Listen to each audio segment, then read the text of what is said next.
ನಮಸ್ತೆ, welcome back to my YouTube channel. ಯಾರೆಲ್ಲ subscribe ಮಾಡ್ಕೊಂಡಿದ್ದೀರೋ ಅವ್ರಿಗೆಲ್ಲ thank you so much. Friends, ನಾನಿವತ್ತು ಹಿtikida ಅವರೆಕಾಳು ಯೂಸ್ ಮಾಡಿಕೊಂಡು ಸಾಗು ಹೇಗೆ ಮಾಡೋದು ಅಂತ ನೋಡೋಣ. ಮೊದಲಿಗೆ ನಾನಿಲ್ಲಿ ಒಂದು 1/4 ಕಪ್ ಅಷ್ಟು ಹಿtikida ಅವರೆಕಾಳು ಹಾಕ್ಕೊತಿದ್ದೀನಿ. ಹಾಗೆ ಒಂದು ಆಲೂಗಡ್ಡೆನ ಚಿಪ್ಪೆ ತೆಗೆದು ಹಾಕ್ಕೊತಿದ್ದೀನಿ. ಹಾಗೆ ತರಕಾರಿ ಒಂದು ಕ್ಯಾರೆಟ್, ಕೋಲು, ಬೀನ್ಸು ಹಾಕ್ಕೊತಿದ್ದೀನಿ. ನೆಕ್ಸ್ಟು ರುಚಿಗೆ ಎಷ್ಟು ಬೇಕೋ ಅಷ್ಟು ಉಪ್ಪು ಹಾಕಿಬಿಟ್ಟು ಚೆನ್ನಾಗಿ ಒಂದು 10 ರಿಂದ 15 ನಿಮಿಷಗಳ ಕಾಲ ಮೀಡಿಯಮ್ ಫ್ಲೇಮಲ್ಲಿ ಬಾಯ್ಲ್ ಮಾಡ್ಕೊಳ್ಳೋಣ. ಸೊ ಇದರಲ್ಲಿ ನಾವು ಯಾವ ತರಕಾರಿ ಬೇಕಾದರೂ ಯೂಸ್ ಮಾಡ್ಬೋದು.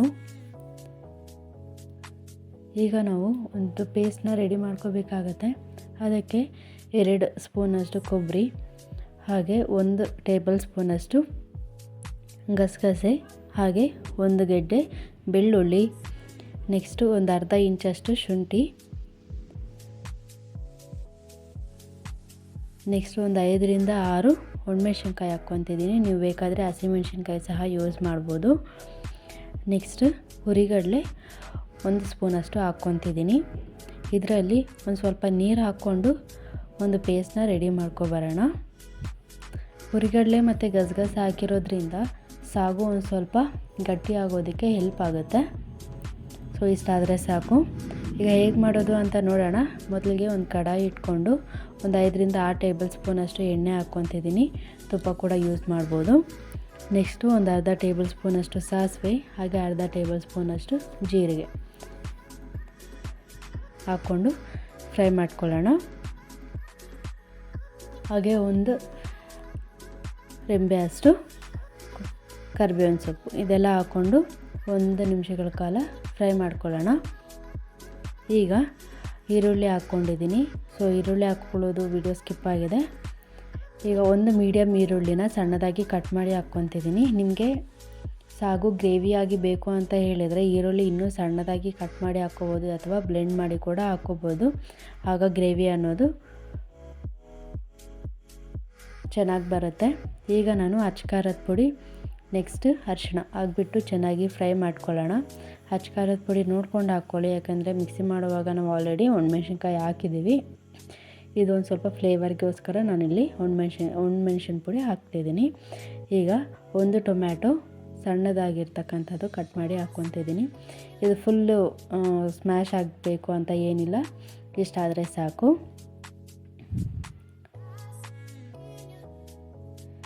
ಈಗ ಒಂದು ಕಡೆ ತರಕಾರಿನ ಬಾಯ್ಲ್ ಮಾಡೋದಕ್ಕೆ ಇಟ್ಟಿದ್ವಲ್ಲ, ಸೊ ಅದು ಕುದೀತಾ ಇದೆ. ತೋರಿಸ್ತೀನಿ ಎಷ್ಟು ಕುದ್ದಿದೆ ಅಂತ ಹೇಳ್ಬಿಟ್ಟು.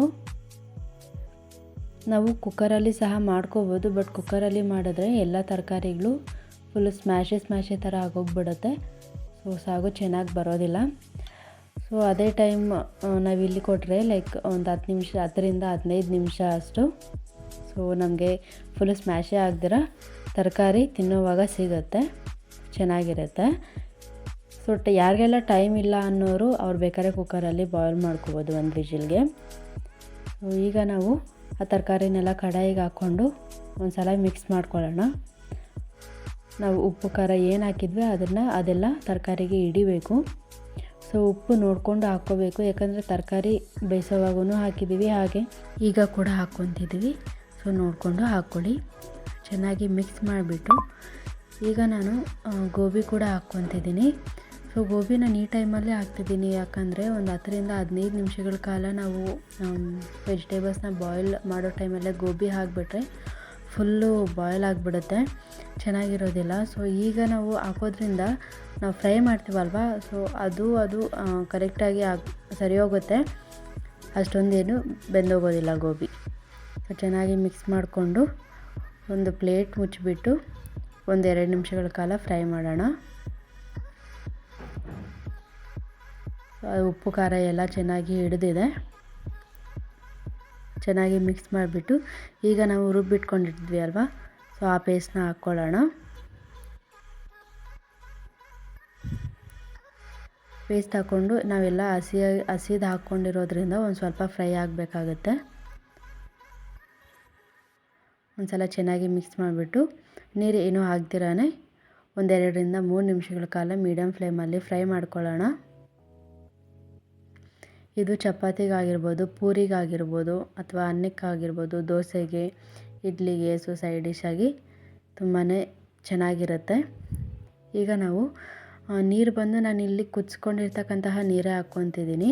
ನಾವು ಬೇರೆ ನೀರು ಏನಾದರೂ ಹಾಕ್ಕೊಂಡ್ರೆ ಟೇಸ್ಟೇ ಚೇಂಜ್ ಆಗಿಬಿಡುತ್ತೆ. ಅದಕ್ಕೆ ಕುದ್ದಿರೋ ನೀರು ಹಾಕ್ಕೊಂಡ್ರೆ ಅದು ಟೇಸ್ಟ್ ಅಲ್ಲೇ ಇರುತ್ತೆ, ಸಾಗು ಚೆನ್ನಾಗಿ ಬರುತ್ತೆ. ಈಗ ಲಾಸ್ಟಲ್ಲಿ ಗರಂ ಮಸಾಲ ಹಾಕ್ಕೊಂಡು 5 ನಿಮಿಷಗಳ ಕಾಲ ಮೀಡಿಯಮ್ ಫ್ಲೇಮಲ್ಲಿ ಬಾಯ್ಲ್ ಮಾಡಿಕೊಂಡ್ರೆ ಸಾಕು. ನೀರಿನ ಅಂಶ ಎಲ್ಲ ಒಂದು ಸ್ವಲ್ಪ ಕಡಿಮೆ ಆಗಿ ಸಾಗು ಕನ್ಸಿಸ್ಟೆನ್ಸಿಗೆ ಬಂದರೆ ಸಾಕು. ನಾನಿಲ್ಲಿ ಸ್ವಲ್ಪ ನೀರಿರೋ ಥರನೇ ಮಾಡ್ಕೊತಿದ್ದೀನಿ, ಯಾಕಂದರೆ ನನಗೆ ಅನ್ನಕ್ಕೆ ಬೇಕು, ಹಾಗೆ ಪೂರಿಗೂ ಕೂಡ ಬೇಕು. ನೀವು ಪೂರಿಗೆ ಆದರೆ ಇನ್ನು ಸ್ವಲ್ಪ ಗಟ್ಟಿ ಆಗೋವರೆಗೂ ಬಿಡಬೇಕು. ನಾವು ಪುಟಾಣಿ ಮತ್ತು ಗಸಗಸೆ ಹಾಕಿರೋದ್ರಿಂದ ಸೊ ಬೇಗನೆ ಇದು ಗಟ್ಟಿ ಆಗ್ತಾ ಬರುತ್ತೆ. ನೋಡ್ತಿದ್ದೀರಲ್ವ, ನೀರಿನ ಅಂಶ ಎಲ್ಲ ಕಡಿಮೆ ಆಗಿದೆ. ಈಗ ಇನ್ನೊಂದು ಸಲ ಚೆನ್ನಾಗಿ ಮಿಕ್ಸ್ ಮಾಡಿಕೊಂಡು, ಸೊ ಬೇಳೆ ಪರ್ಫೆಕ್ಟಾಗಿ ಕುಕ್ ಆಗಿದೆ, ನಾನು ತೋರಿಸ್ತೀನಲ್ವ, ಫುಲ್ಲು ಸ್ಮ್ಯಾಶ್ ಏನಾಗಿಲ್ಲ, ಇಷ್ಟಾದರೆ ಸಾಕು. ಈಗ ಲಾಸ್ಟಲ್ಲಿ ಕೊತ್ತಂಬರಿ ಸೊಪ್ಪು ಹಾಕ್ಕೊಂಡು ಒಂದು ಸಲ ಚೆನ್ನಾಗಿ ಮಿಕ್ಸ್ ಮಾಡಿಬಿಟ್ಟು ಸರ್ವ್ ಮಾಡಿಕೊಂಡ್ರೆ ಸೊ ಸಾಗು ರೆಡಿ ಆಗುತ್ತೆ. ನೀವು ಕೂಡ ಟ್ರೈ ಮಾಡಿ, ಹಾಗೆ ಹೇಗೆ ಬಂತು ಅನ್ನೋದನ್ನು ನನಗೆ ಕಾಮೆಂಟ್ ಬಾಕ್ಸಲ್ಲಿ ತಿಳಿಸಿ. ಸೊ ಯಾರೆಲ್ಲ ಫಸ್ಟ್ ಟೈಮ್ ನನ್ನ ಚಾನಲಲ್ಲಿ ವೀಡಿಯೋ ನೋಡ್ತಿರೋ ದಯವಿಟ್ಟು ಸಬ್ಸ್ಕ್ರೈಬ್ ಮಾಡಿ, ಹಾಗೆ ಲೈಕ್ ಮಾಡಿ, ಶೇರ್ ಮಾಡಿ. ಸೊ ಈ ವಿಡಿಯೋ ನೋಡಿದ್ದಕ್ಕಾಗಿ ನಿಮ್ಮೆಲ್ಲರಿಗೂ ಧನ್ಯವಾದ. Have A good day.